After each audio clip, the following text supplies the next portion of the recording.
Well, here we are again. Hello everybody, welcome back to Meddling in Antiquity. My name is Teray, and today on our second episode of Formative Fashions, we're going to be jumping back to a time period that tends to hold a lot of fascination for just about everybody, the Roaring 20s. So as you can see, I've done all of my base things. I've done blush, I've done just the barest bit of contour, and I've also done my eyebrows. Now let me describe the look we're going to be going for. So, as I said, we're going to be doing the 1920s, but this look is kind of going to be a bit of an homage to kind of an icon of the 20s for me personally, Miss Phryne Fisher, from both the Miss Fisher series by Kerry Greenwood and also the TV show Miss Fisher's Murder Mysteries. Now, the particular dress that I have is in fact a costume piece. However, it looks very similar to a dress that Phryne wears in the very first episode of the show at a party. So I am going for more of her party look. So I am going to pull in a lot of flapper stuff because the show does take place in the late 20s and Phryne is a very wealthy upper class woman. So now that I've described a bit of what I'm going for, let's get into the look. All right, so I've moved in just a little closer. I've already primed my eyes, so I'm gonna go in and start with my transition shade in the crease. And a lot of people, as if you're a fan of makeup and historical makeup specifically, you know that a lot of 20s looks were very much a dark crease and very open lid and a very rounded eye shape, and that's very much going to be what I'm going for. And it's interesting because Essie Davis, the actress who plays Phryne in Miss Fisher's Murder Mysteries, has a very hooded eyes. So it adds a ton of really sultry sexiness to anything that she does, and I really appreciate that about her. Now, to describe what I'm doing, first of all, so I'm going in with the Subculture palette. That's going to be everything that I use, and I'm going to use I'm using the shade Mercury as a transition shade, and then I'm going to go in with Fudge and then blend that out with Destiny to match my hairpiece, or my headpiece. So a bit about the Miss Fisher's Murder Mystery, specifically the first episode and the specific party scene that I'm kind of basing this look off of. Now, Phryne is very much a headstrong character, and her entire so she, at the beginning of the show, in the very first episode, we find out that Phryne has just taken a steamer ship from London, where she has been living, back to Australia, which is where she grew up. The show is a really incredible piece, and it does take place in Australia. Which is why I have a very, very good little brain map going of a very specific part of Australia and no other parts of Australia. But Phryne is there specifically because of some past trauma that she's dealing with that does get resolved at the end of the season. I'm not going to give it away because it is a very fun plot point. But the party that she goes to is a very typical upper class, wealthy Australian party. And she goes and she encounters her friend Lydia, who is hosting the party. And Lydia is in a marriage that seems like it's very unhappy with a man who is known for being not the best. This is the first murder in the show, and that is Lydia's husband, John Andrews, who is the victim. Now, this party is hosted by Lydia essentially the day after her husband's death, and Phryne, being someone who is very interested in essentially saving the world because of what has happened to her in the past, has decided that she is going to assist Lydia in finding the murderer of her husband, John. And at this party, Phryne meets someone who is a potential suspect, and that is a young dancer by the name of Sasha Delise. And Phryne, being a very wealthy upper class woman, decides that she's going to take it upon herself to dance a tango with Sasha, much to the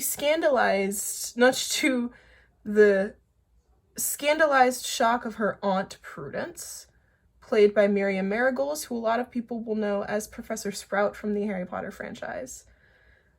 But the dress that she wears is this beautiful red silk gown, silk and velvet with black underlay and some white silk going on, like, all through, kind of threaded underneath.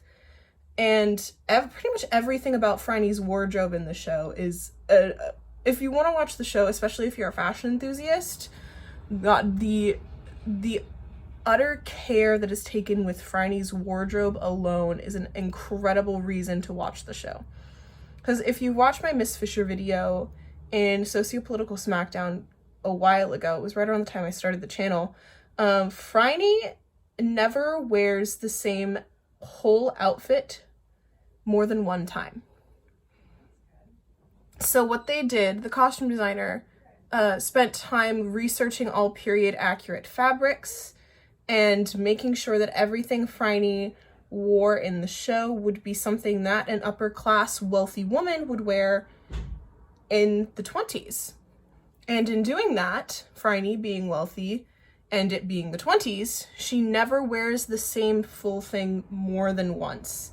So a couple years ago, after the show was unfortunately canceled, they had enough costumes from the show, and specifically Phryne alone, to fill up an entire exhibit in the Sydney Museum, which is incredible and shows exactly how much work everyone who was involved in the show put into it. And it's something that I appreciate so much about the show itself, is that all the care that was put in. So I'm gonna go in with Axis just to deepen the crease up a little bit. Get more of what I'm going. There we go. That's much better. And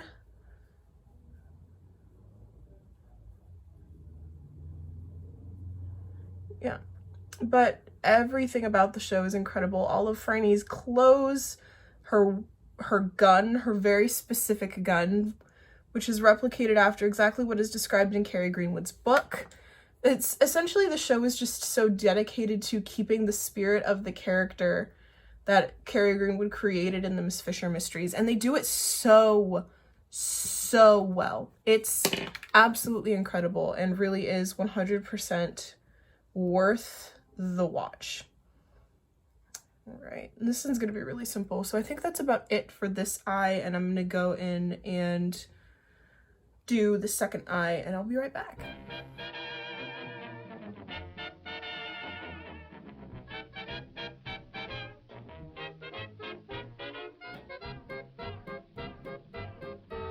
Alright, so I have both eyes finished. I went ahead and put on mascara, and I filled in my real mole and then faked one right here. So I'm just going to finish up with the lip, and I'm going to use the NYX Strictly Vinyl in Bad Girl, because it's a nice dark, plummy, wet red, which is nice and exactly what this kind of look needs. I'm gonna fake my lip shape a little bit just to make them a little smaller.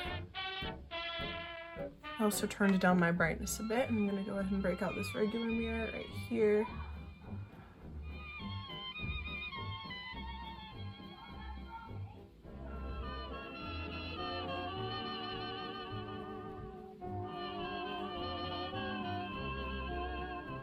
There's a wah-wah gal in Awa Cali and what a what a gal.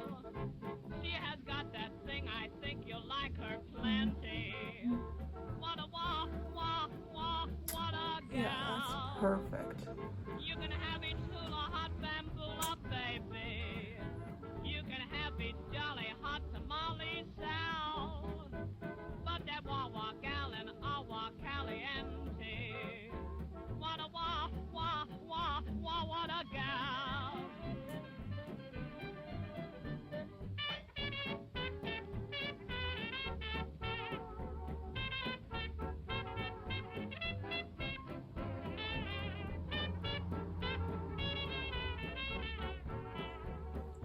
Here we go.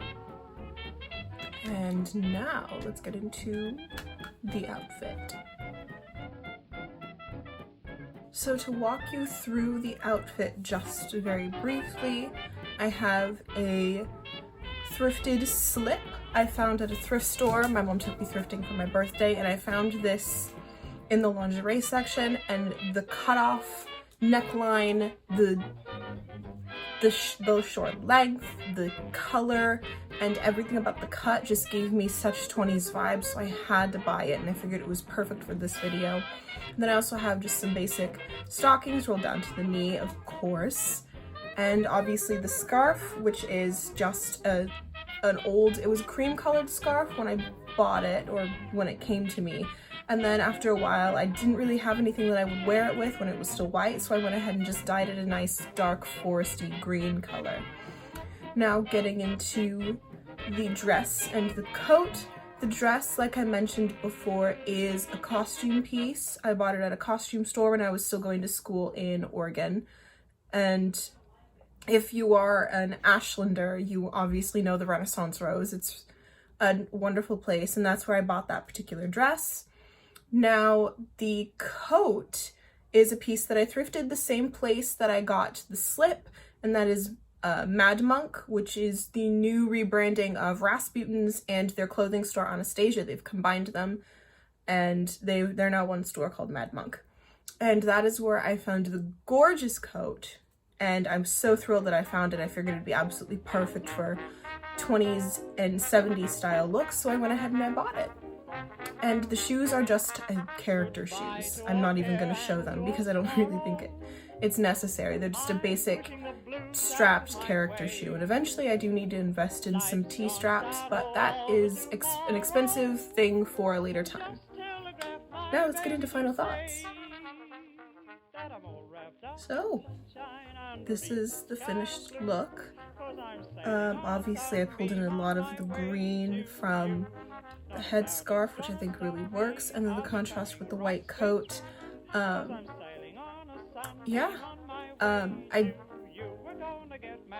Obviously I'm a huge fan of Miss Fisher's murder mysteries, Miss Fisher herself. Everything about the show is just absolutely fabulous. Everything about the costuming is fabulous. Everything about the makeup, the hair, honestly, there's nothing really that I personally can find fault with in the show. In regards to the production value and the absolute peak aesthetic that they created, specifically with Phryne herself. I highly recommend, if you can find the show somewhere that's not AcornTV, that requires you to spend an extra $7 on top of whatever other subscriptions you have. Honestly, I would recommend it. It's such a fun show. The movie, which I haven't seen yet, I've heard is absolutely phenomenal as well, which reminds me I should probably watch it at some point. But every single aspect, if you're a fan of the 1920s, if you're a fan of just good fashion, good costuming, and peak Art Deco aesthetic, definitely 100% check out Miss Fisher's Murder Mysteries. I promise you, you won't regret it. Now, this about wraps us up for this second episode of Formative Fashions, and I will see everybody on Monday for Market Music. Bye!